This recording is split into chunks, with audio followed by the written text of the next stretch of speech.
Barney Rosset created the 60s, not Allen Ginsberg and not Timothy Leary. He was an activist, a proactive shaper of culture and change.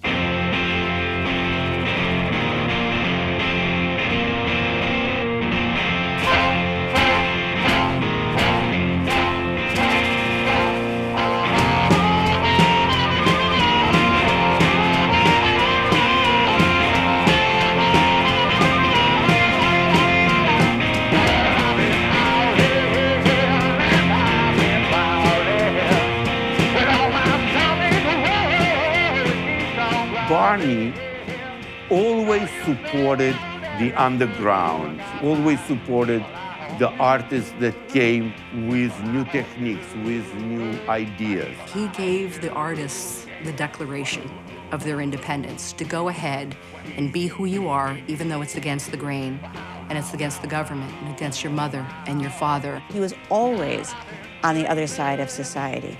The FBI bombed his offices. Sure. The CIA was after him. I mean, I just didn't believe anything. The FBI did in fact surveil him since he was 17. Dirty books. Oh. Barney Rosset publishes dirty books for fun and profit. In the 1940s and 1950s, sex could not be expressed in literature. Well, what about the postmaster's charges that the book is filthy and obscene?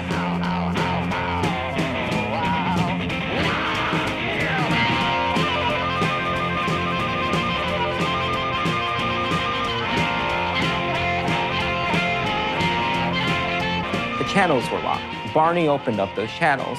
3 times, Barney had to meet the challenge in the Supreme Court, and 3 times he won.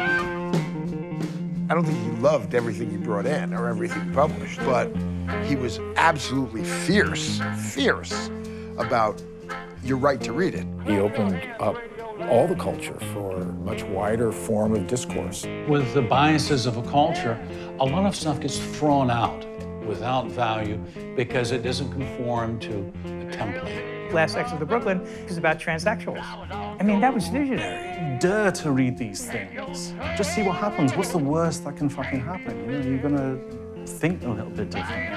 Barney Rosset created the sensibility, the social and political landscape of the 60s. He hasn't been acknowledged for that, not as fully as he needs to be.